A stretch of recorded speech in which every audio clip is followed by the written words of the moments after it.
Kids? Okay. Welcome.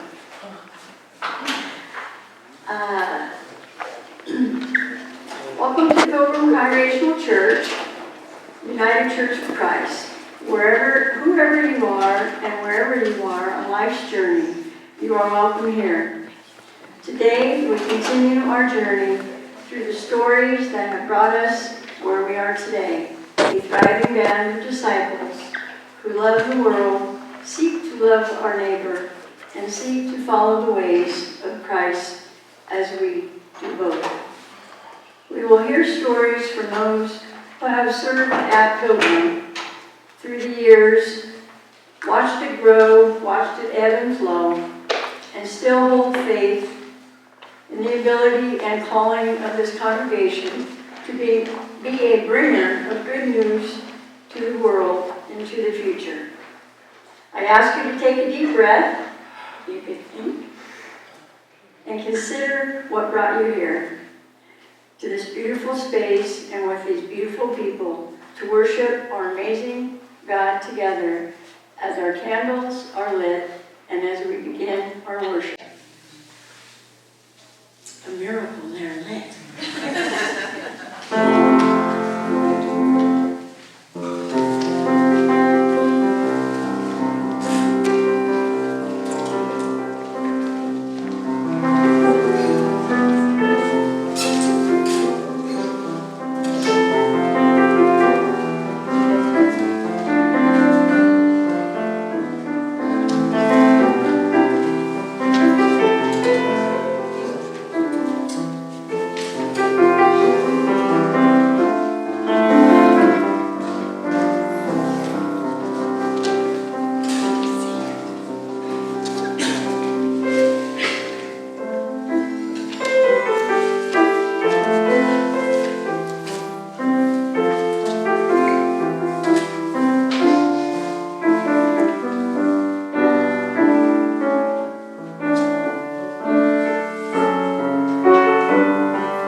not search for the little stool. It's a little harder to get up and back up.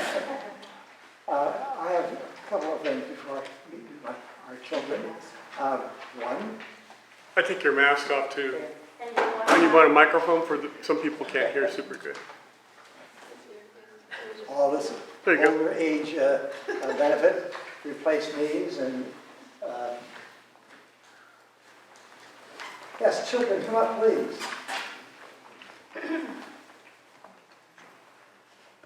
The young people today and I are blessed because we have a special guest who's going to tell us a little bit about what it was like being a part of the Pilgrim Congregational Church as a young person many years ago. In fact, you saw him in a little movie that we saw last week as his family was deeply involved in this church as it was constructed. As we all know, the church is a wonderful thing to have, but the church is really our people. And that's what we're going to talk a lot about in Sunday school this morning. Andy Mayne, would you please stand? This is our guest today, Andy Mayne.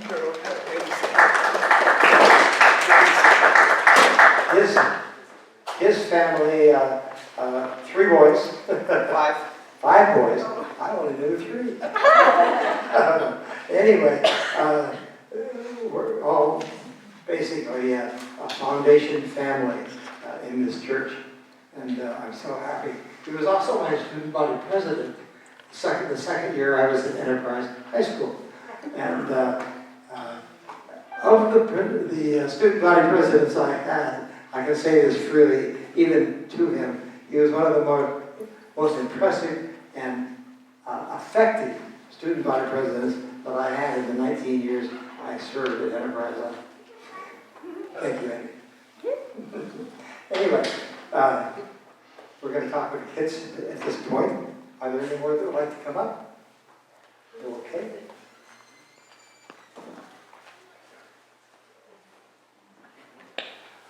Did you get to see the movie last week? Okay. You got to see it, I bet you. Didn't see it either.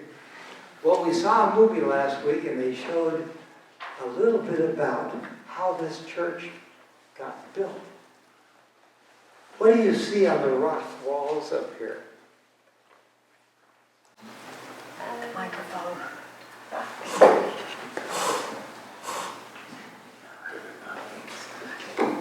Do any of the rocks that you see up there look like animals?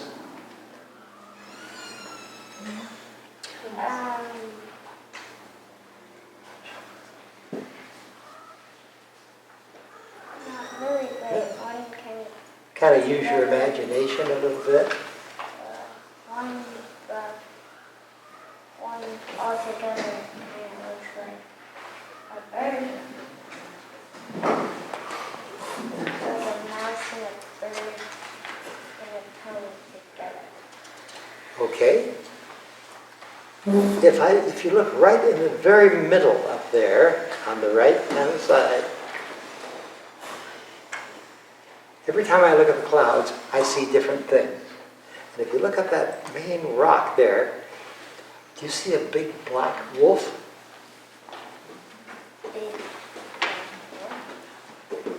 Right in the middle there? Oh, here you go. Here comes another. Here comes somebody.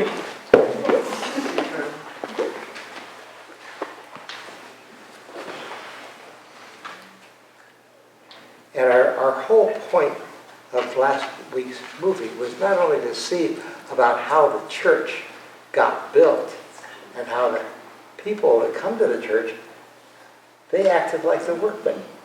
Yes. Kisses. Come over close. Kisses. Do you see a chicken? Right there. Up there. Okay. Okay. Okay.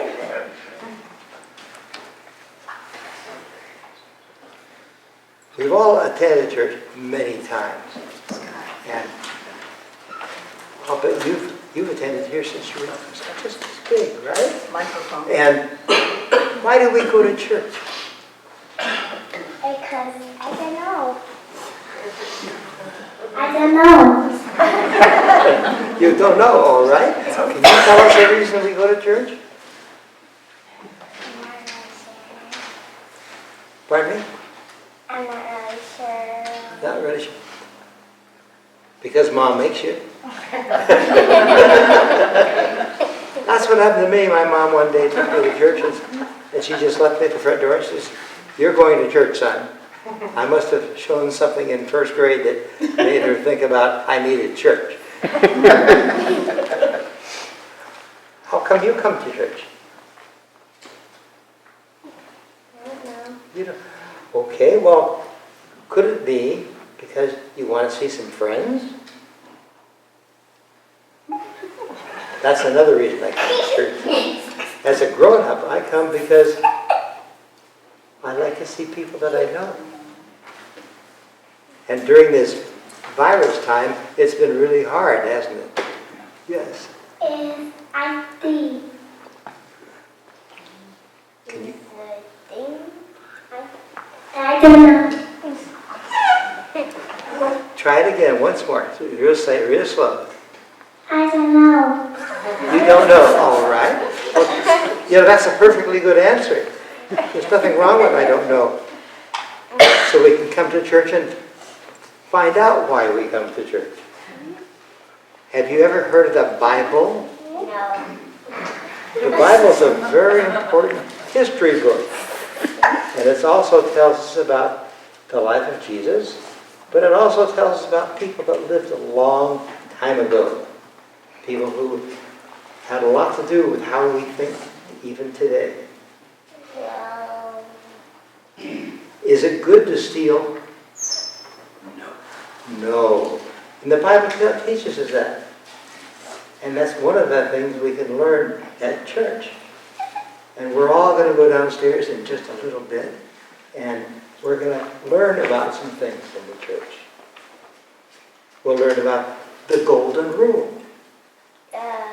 Do you know what that golden rule says?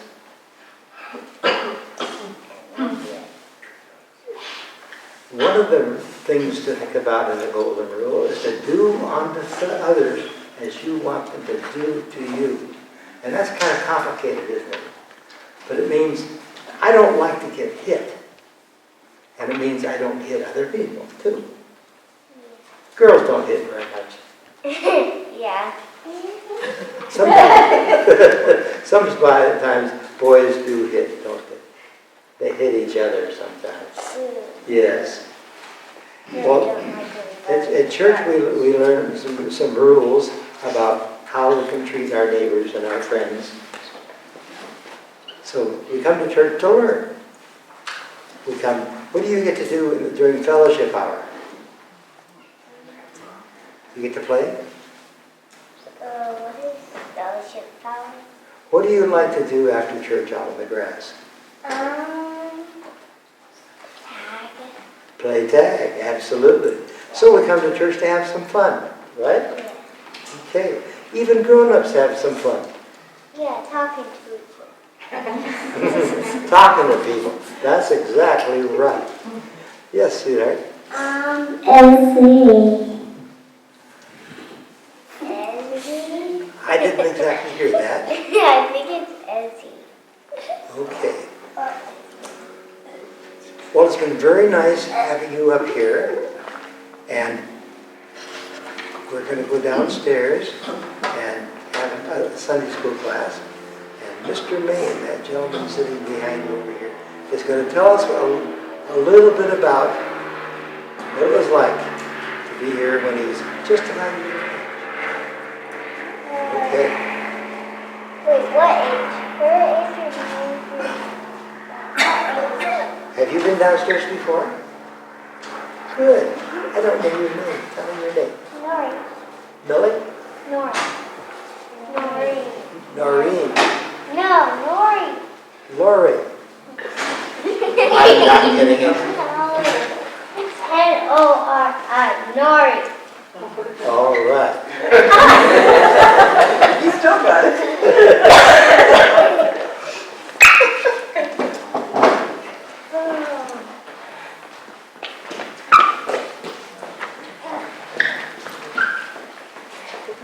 Okay.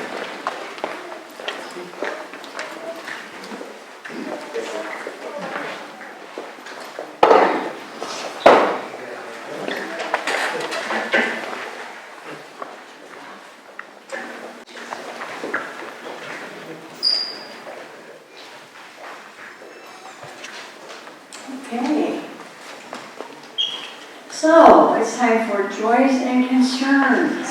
Were there any joys this morning? The rain. Always enjoy the rain, anyway. Yes.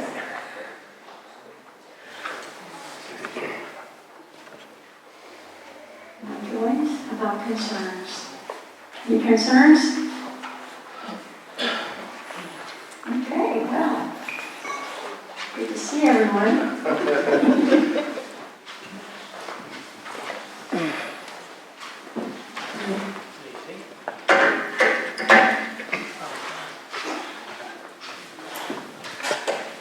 And this prayer from our pastor. We thank you for the abundance of our lives.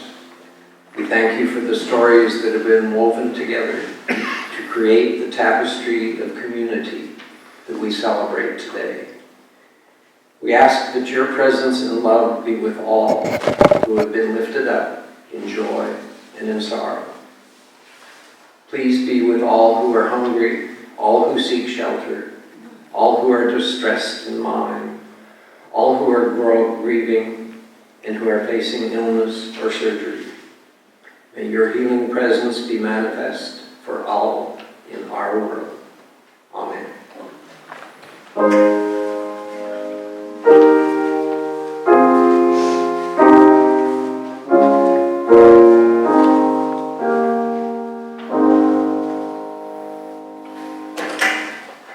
The reading for today, Proverbs 8, verses 1 through 4, and I added verses 10 and 11.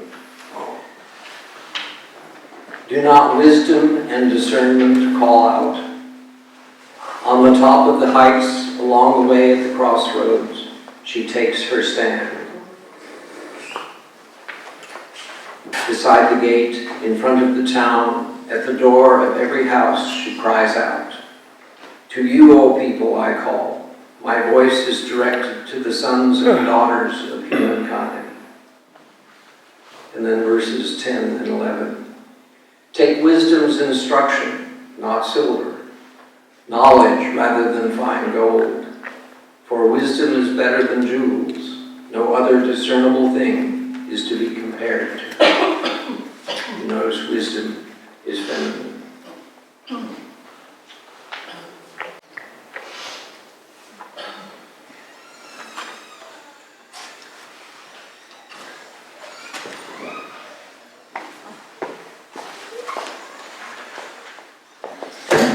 Okay, bear with me. It's been a long time since I've done this. So today we're addressing the history of the church, of this church.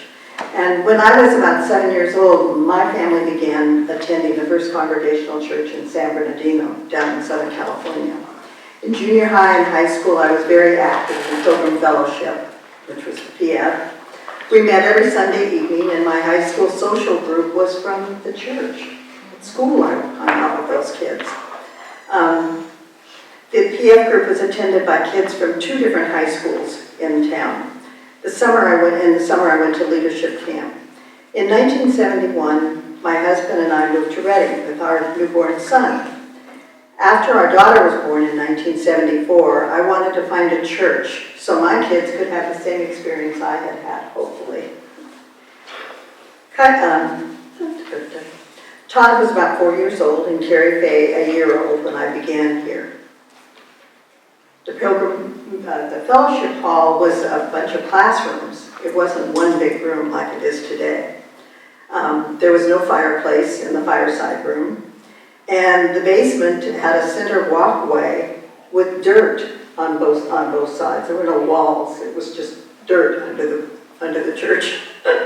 Every Sunday when I brought the kids, an elderly woman would come up to me after the church service and say, "I'm so glad you came back this Sunday. It's good to see you." And it was such a welcoming, I felt included in the congregation. Just by that, remember, we can make a difference. Just one person can make a difference. And so I would come back, felt comfortable doing that. My life has been enriched because of that lady.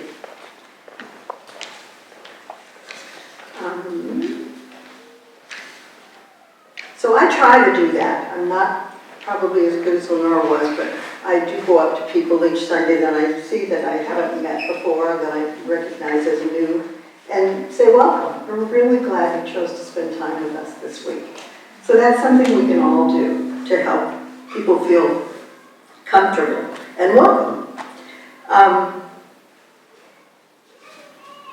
I tell them about our coffee hour, which if anyone is new this week, coffee hour is down the hallway here.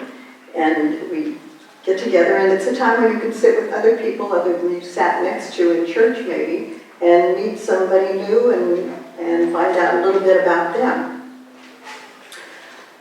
By the way, it wasn't only the basement that was different in those days. The stained glass windows were added in 1976. And when you go out to the parking lot behind the church, I wrote, you could see a big cement tower. Pam said, or a big cement structure. Pam said, a tower. But you see that big tower.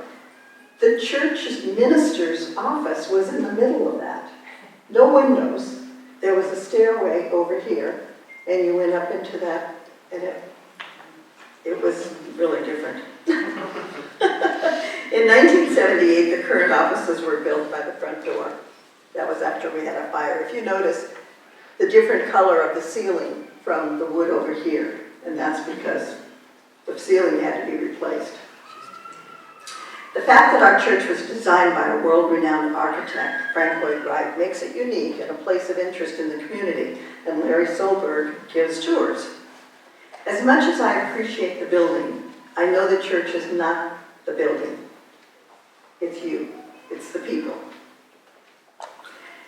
As an aside, we fought for years in here. We would have Sundays where we'd have wastepaper baskets and trash cans to catch the leaks, because the roof leaks so bad. We had about 25 or 30 years ago, I was in LA, which the Hollyhock House, which was designed by Frank Lloyd Wright. And the docent gave us a tour, and afterwards said, are there any questions? And I said, did the roof leak? And she chuckled and she said, yes, it did. After the owner moved in, he was sitting in his chair in the living room one day, and the rain was dripping on him. And he picked up the phone and called Frank Lloyd Wright and said, I'm in my living room, and the rain is dripping on me. And Frank Lloyd Wright said, move your chair. Our church building is unique, again. But what I really love is the people. People are not just here on Sundays. They volunteer in the community. It's been a difference the last 2 years with COVID. But our members are active. We're open. We voted to be open and affirming, which means we welcome everybody. Doesn't matter who or what you are welcome here. And if you read that church, that thing up there, used to be one that said we are open. So everyone is welcome here. And things that we do for the community, we take food to the rescue mission. We take food to the, what's the one that Glenn Hoxie does? Hope Van. Yes.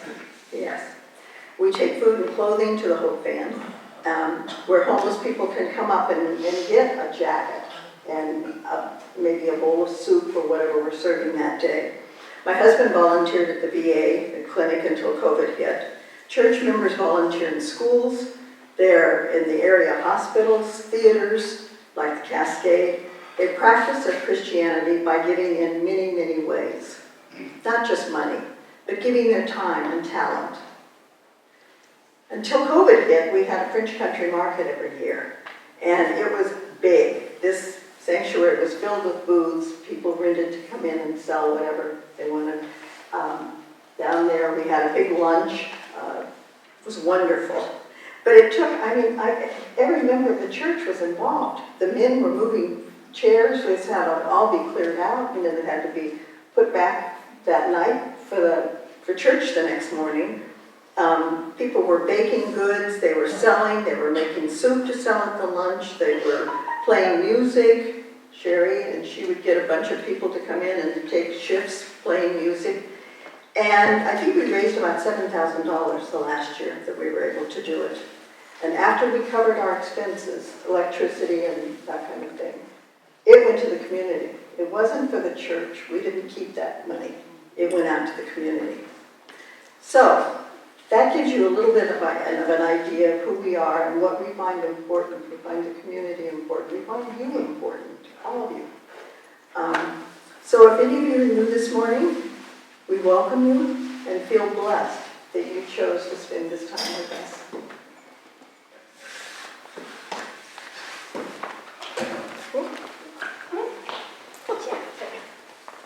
My turn.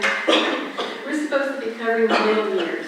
Last week we got the beginning, and this is the middle, and next week on and on. So anyway, Anne Frank once said how wonderful it is that nobody need wait a single moment before starting to improve the world.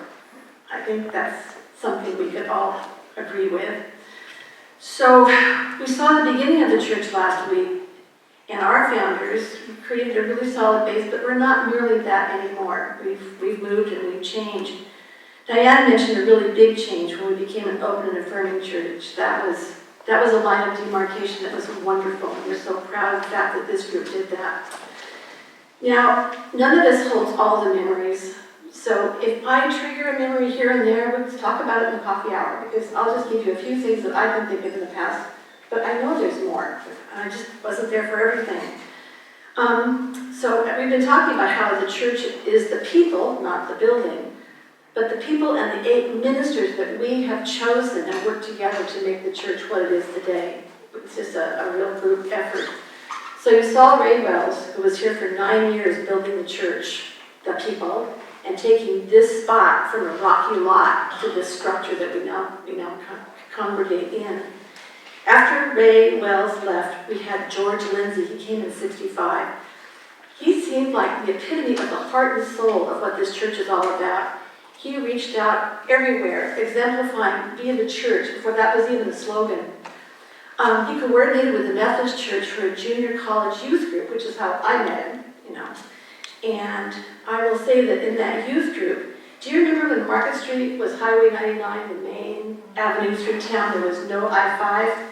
He had us down on Market Street with black armbands protesting the Vietnam War every week. He was really an amazing force in my life.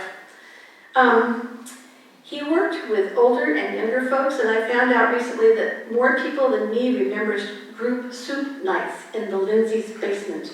I don't know how they could put any can of Campbell soup together. It turned out delicious, but it always worked. Also, on another example of how he was willing to reach out, he was the first Protestant minister to participate in a wedding at St. Joseph Catholic Church. They didn't let him say anything meaningful, but he was there. That was kind of cool. After George Lindsay was here for 10 years, we got John Larson. He was a man of few words, but he was the longest serving minister we've ever had. For 13 years, our services usually lasted 45 minutes. It was hardly long enough to do a lesson in the learning community.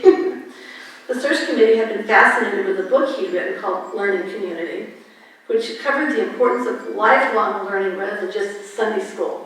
And so because of that, we took out all the walls in the fellowship hall. And if you go in this morning, you can see the lines in the ceiling where the walls used to be. And learning community became incorporated to include everybody from birth until your last day on earth. So that was a big deal. And we stopped calling it Sunday school. We called it learning community. And I have been having a really hard time going back to Sunday school because I still think of it as learning community. When John was here, Ken Putnam, a former choir director, recalls how the church was doing so well that there was barely room for the choir to sit. So a platform was made for that spot up there, the flat part at the top of the chancel, so it would come out so there'd be room for enough chairs for all the choir to sit.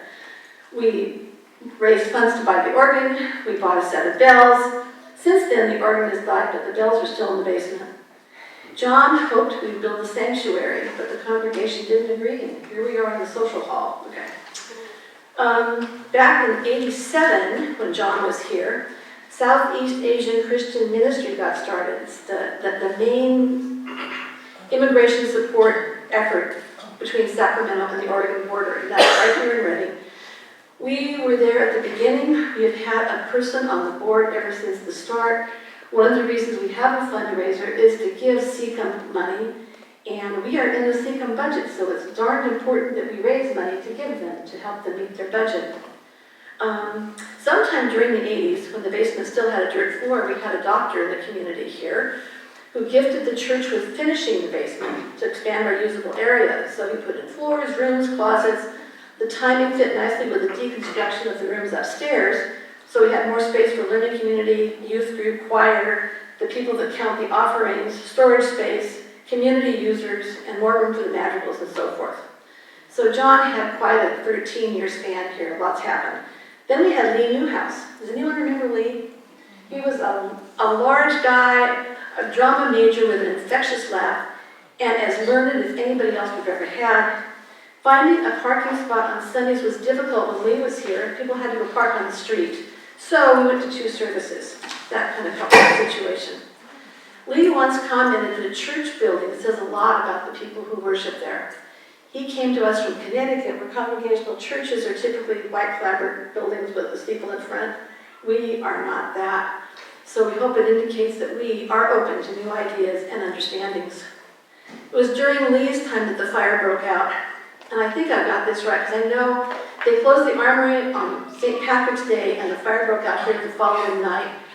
It broke out, we used to store wood behind the kitchen. We don't do that anymore. So the fire broke out behind the kitchen and broke through that glass at the top of the chancel and scorched the ceiling, crisped our Bible, because it was on the altar table up there. So we called a meeting really fast, and I'm looking back, I guess, is it possible they could have fixed this place in a month? No. Anyway, if you look outside, like they have outside, you know how the inside goes outside. If you look outside at the ceiling where it goes outside, it's redwood. It's a redwood color. And this whole ceiling was dark redwood like that, so they lightened it up. And they cleaned up these stained glass windows and put them back in the wrong order. Talk to me after church and I'll tell you how to figure it out. It's an interesting game to play if you have a moment in church. So, because of our magical connection in those days, we took the church over to Shasta High School and held church there in the music rooms, which was not as nice as here, I must say, even though it was really sweet of them to have us. Let's see. And Beth Israel, who used to meet here for years, gave us a new Bible. So the Bible we have now was a gift to us from Temple Beth Israel people to replace it, and kind of a thank you for all the years they spent here. Okay, in the early 90s when Lee was here, FaithWorks Transitional Housing came into being. And so we began to support one apartment there. We still do that.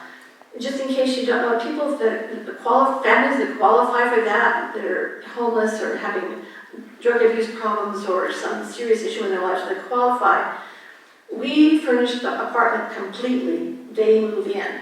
If they're able to finish their program and graduate successfully in 2 years, they can take everything with them, which means we have to run in and refit it really fast because another family's going to move in. They always have a waiting list. And also, we started our Readers and Seekers book study, which is much the same today as it was back then. It's been a long-running thing. So Lee was here for 7 years, and then he moved on to someplace else. And then we got Ann Luigi, our first female settled minister, who eloquently expressed her strong belief in equity on all levels. Someplace in there between Ann and Lee, we had a committee that spent months analyzing and reorganizing our bylaws and working structure. So we went from boards to areas of ministry. The areas are much the same, but how we do it is really different. The boards used to meet and come up with ideas, then they'd have to take to the council. The council would have to decide, and then they could do it. So it was a little awkward. Now we have co-coordinators for building finance, connecting, education, I always get the name wrong for that one, serving, and worship. And they can make decisions in alignment, with the bylaws and just do stuff. So this is what has happened. If you were on the council a few years ago, you would plan on a monthly meeting that was at least 3 hours long to get through everything. So now we're down to an hour every other month, and some people appreciate that. So I don't know what I'm saying. After Ann Luigi left, Ann Horan came. Ann Muir, she got married and then she went back to her other name, but Ann Muir came. Ann was dynamic. She increased our social awareness working for the homeless. She was on a national UCC committee supporting Palestine. She had close ties with the Northern California Nevada Conference, which benefited both us and the conference. Ann retired after 10 years, and then we had Alan O'Brien, who came here for 10 months, and he was energetic and wonderful. We miss him. He's moved on, and now we have Megan. So, with Megan, we're at the start of a new epic, and change is always possible. Over the last 65 years, we've had various ideas, we've had meetings, we've had disagreements, we've had compromises, but I think we've grown spiritually. I think we value each other. We've changed the building, and we've changed our processes to meet our needs. Gail Sheehy said, if we don't change, we don't grow. If we don't grow, we aren't really living. So the question for us today is not will we change, but how? How will we be the church? Amen. So catch us in there with your questions, and now if you please stand if you are able, and we'll sing hymn number 59 in the black hymnal, verses 2 and 3.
One of the reasons that the ceiling looks different, it has been clad in cedar. It was originally cedar and it was stained, but they couldn't get the smell and the soot off from it, so now what you see is a veneer. We have heard stories of how our church has traveled through the past. Let us give what our hearts lead us to give, that our church's story may continue into the future. Would the ushers come forward to collect the offering?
hymn, Draw the Circle Wide, verse 2, that's in the smaller paperback hymnal.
Are there any announcements?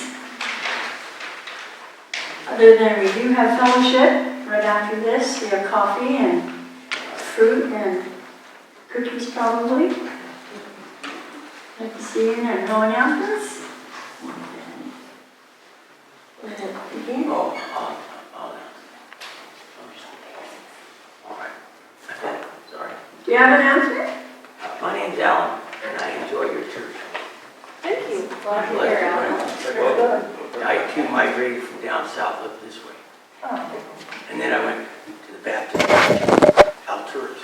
That was my last church. Oh, welcome. Thank you for introducing yourself. I'll see you in coffee. All right. Okay. It's not. So we're going to form a circle around, hold hands.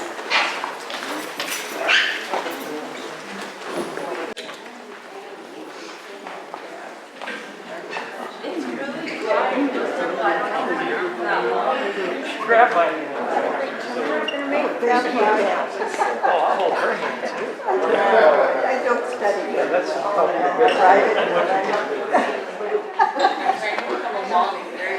You knew what you wanted to say.